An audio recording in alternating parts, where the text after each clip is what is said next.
So, you know how there's that concept of a higher self, which is really just you, but then there's also your inner child, or you can say that's your lower self, but again, that's also just you. You are, simultaneously your higher self and your inner child and you're everything everywhere all at once, essentially.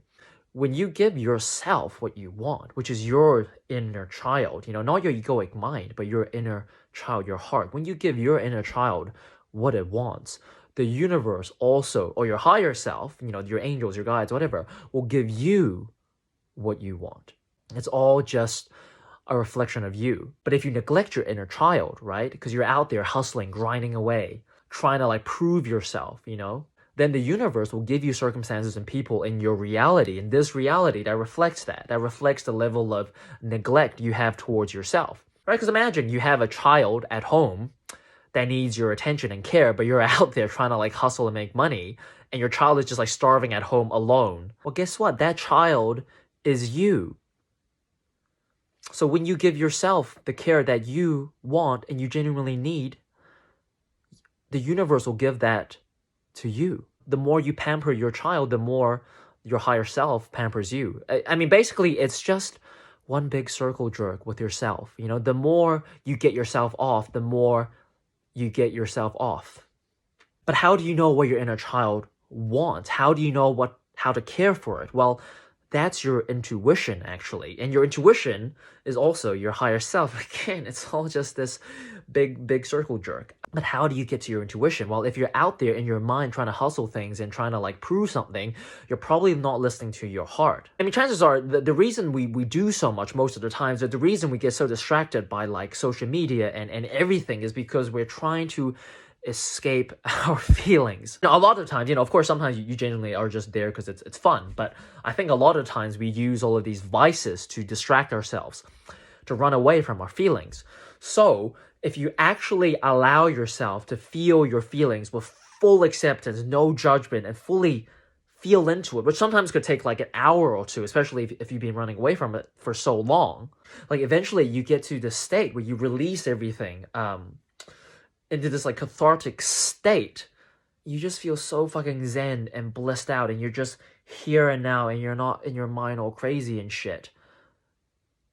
Then the voice comes through. Actually, the voice is always there, but when you're running away from your feelings, or there's all this feeling sort of like in your system, everything becomes very mucky, and it's not clear. But when you feel your feelings, that voice becomes very clear. So you feel your feelings, you express your feelings. You don't need to do this to anyone. You could literally just do it in your room, in your car, whatever, and you might need to shout or cry or scream or whatever feels natural for you to move the energy, the energy, emotion, the emotions in you. Let it out, maybe you want to move when that process is processed.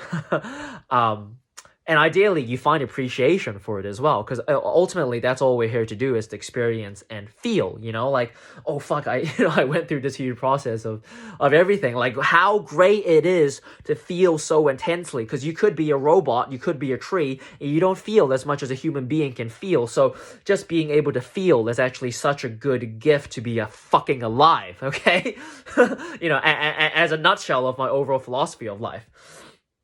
You do the fucking feelings. You go into that inner child state where you're just finally here. You're not running away. Everything is fucking dealt with. Well, guess what? Then from the fucking recesses of your heart, God comes bursting through, and it's like, here I am. Listen to me, son, and I shall show you the grandest of heavens. Henjo Tenge Yuiga Doksong. That voice. If you listen to that voice and you do what it tells you to do, holy fuck, guess what? Your life will just start fucking exploding, like with actual fucking substance into your fucking, okay, maybe not like that dramatic, maybe that dramatically, into your life, and you'll just walk around feeling like you have like a huge schlong, or whatever equivalent it is for like a woman. What is a woman? I'm just kidding. I'm just kidding. Feel your feelings. Touch into your inner child. Touch yourself. Embrace yourself. Tap into your intuition, which is ultimately your higher self. Do the intuition.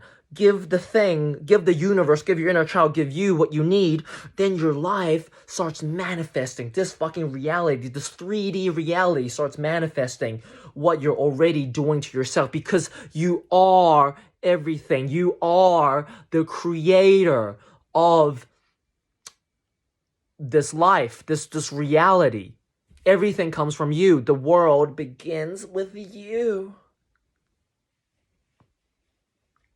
Give yourself the world, and then the universe will give you the world. But then the universe is just you, so it's just one big circle jerk of you, really. So take care of yourself.